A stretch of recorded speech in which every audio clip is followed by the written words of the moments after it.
პრეზიდენტი აულაბრის რეზიდენციაში საქართველოში მოქმედი რამდენიმე არასამთავრობო ორგანიზაციის წარმომადგენელსაც შეხვდა. მთავარი თემა, რომელზეც სახელმწიფოს მეთაურმა და სამოქალაქო სექტორის წარმომადგენლებმა ისაუბრეს, უკანონო მოსმენებია. არასამთავრობოების ნაწილმა რამდენიმე დღის წინ კვლავ წამოიწყო მოძრაობა ეს შენ გეხება ისევ გვისმენენ. მათ გაავრცელეს ინფორმაცია, რომ ძალოვან უწყებებს კვლავ აქვთ ფართო ტექნიკური შესაძლებლობები იმისათვის, რომ ერთდროულად რამდენიმე 1000 აბონენტს მოусმინონ. რა შედეგით დასრულდა შეხვედრა პრეზიდენტის აულაბრის რეზიდენციაში. ელისო ჯარიაშვილი მუშაობს ამ თემაზე. შეხვედრის დასრულების შემდეგ გიორგი მარგველოშულმა განაცხადა, რომ აუცილებელია ყველა მხარემ აქტიური მონაწილეობა მიიღოს კანონმდებლობის დახვეწაში და იმაში, რომ შესრულდეს ხელისუფლების დაპირება, რომელიც მართლმა გუნდმა ჯერ კიდევ 2012 წლის საპარლამენტო არჩევნების წინ გასცა და დაპირება, რომელიც ეხება ადამიანის უფლებების დაცვას. პრეზიდენტმა ასევე განაცხადა, რომ აუცილებელია ბალანსის დაცვა ადამიანის უფლებების დაცვასა და ასევე ძალოვანი სტრუქტურების ინტერესებს შორის, რაც ეხება არასამთავრობო ორგანიზაციების განცხადებას, მათი თქმით მნიშვნელოვანია პრეზიდენტის ჩართვა ამ დიალოგში. მათ დღესვე გიორგი მარგველოშულს გააცნეს იმ კვლევის შედეგები, რომლის მიხედვითაც გამოკითხულთა თითქმის 70% კვლავ აქვს შიში უკანონო მოსმენების გამო. ეს არის ბალანსი სახელმწიფოს ვალდებულებისა, რომ იყოს დაცული წესრიგი და მეორე მხრივ ადამიანის უფლებების და ინდივიდის თავისუფლებების შორის. ჩვენ შევთანხმდით, რომ ეს უნდა შედგეს აქტიური დიალოგის შედეგად. მე მოუწოდებ ყველა მხარეს, რომ ჩაერთოს აქტიურად ამ დიალოგში და ბუნებრივია ამ პროცესში უაღრესად მნიშვნელოვანია, რომ შენარჩუნებულ იქნას ის სულისკვეთება, რომელიც მოიტანა 1 ოქტომბერმა. 2012 წლის 1 ოქტომბერს სწორედ ეს ნდობა აღდგა ხელისუფლებასა და საზოგადოებას შორის. თქმა უნდა, გარკვეული შემთხვევები შესაძლებელი არის, როდესაც სამართალდამცავ უწყებებს შეიძლება ჰქონდეს გარკვეული უფლებამოსილებები, მაგრამ ეს ყველაფერი ამ უფლებამოსილებების შესრულება, რა თქმა უნდა,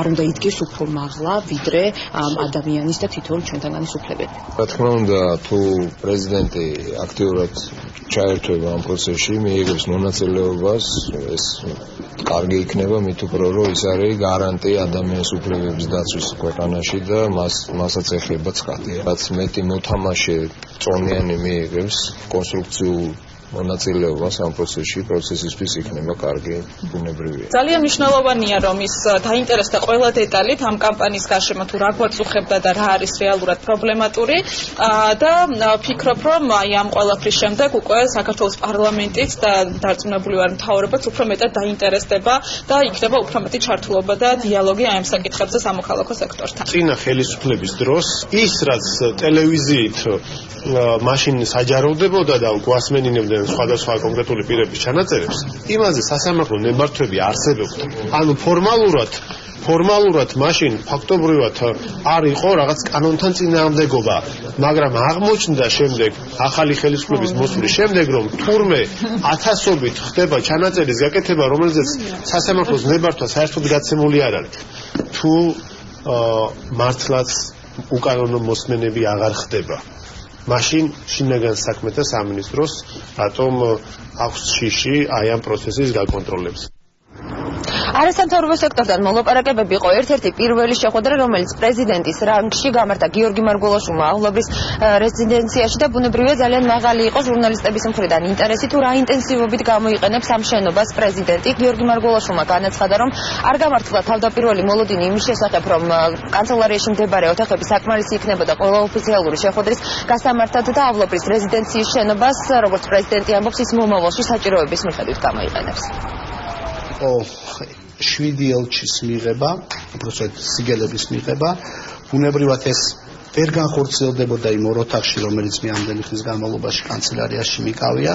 ასეთი ტიპის სამუშაო შეხვედრები, ასე როგორც სხვა ტიპის შეხვედრები, გაიმართება იმ ადგილას, რომელიც ამისთვის თავიდანვე იყო განკუთვნილი. თავიდან ბევრად უფრო იოლად მეგონა, რომ მოხერხდებოდა აი ამ ტიპის ცერემონიალური საკითხების განხორციელება, ასე ვთქვათ, იმ სივრცეში. მაგრამ ასე არ არის, შესაბამისად ჩვენ გამოვიყენებთ და მომავალშიც გამოვიყენებთ ამ სივრცეს იმ დანიშნულებისამებრ, რომელიც დაგვჭირდება. ამ კონტექსტში პრეზიდენტმა ისაუბრა ასევე ქუთაისიდან თბილისში პარლამენტის გადმოტანის მნიშვნელობაზე. გიორგი მარგველოშულმა დღეს მოუწოდა პოლიტიკურ ძალებს ამ საკითხთან დაკავშირებით, საკონსტიტუციო ცვლილებებთან დაკავშირებით კონსულტაციები გამართონ. იმაჩნია, რომ თბილისში პარლამენტის გადმოტანა ბევრად გააიოლებს პოლიტიკურ ცხოვრებას, ბევრი საკითხი, რომელიც უკავშირდება კანონების მიღებას, მთავრობასთან აქტიურ კონსულტაციებს, ბევრად უფრო იოლად განხორციელდება თბილისში და ბუნებრივია, მე მოუწოდებ დეპუტატებს, რომ მიიღონ საკონსტიტუციო კონსენსუსი ამასთან დაკავშირებით და მისცენ შესაძლებლობა პარლამენტს იფუნქციონიროს დედაქალაქში. დღესვე გიორგი მარგველაშვილი კიდევ ერთხელ გამოეხმაურა უკრაინაში მიმდინარე მოვლენებს. საქართველოს ნაწილია აი ამ სოფლიო თანამეგობრობის სულისკვეთების, რომ ერთი ერი მეორე ერს, განსაკუთრებით მეზობელ ქვეყანას არ უნდა ესაუბრებოდეს იარაღის ენით. მე მინდა ხაზი გაუსვა იმას, რომ რეალურად აგვისტოს ომი, აგვისტოში არ დაწყებულა და არ დამთავრებულა. აგვისტოს ომი 2008 წლიდან დღემდე ეს არის ის პროცესი, რომელშიც სამწუხაროდ ჩვენ ვერ შევძელით თელმა თანამედროვე ცივილიზებულმა სამყარომ ძალიან მკვეთრი პასუხი გაგვეცა იმასთან დაკავშირებით, რომ ასეთი გავლენის სფეროების სცენარები ეს არ არის წარმატებული ვარიანტი და ასე ერები ერთმანეთს არ ეურთიერთებიან.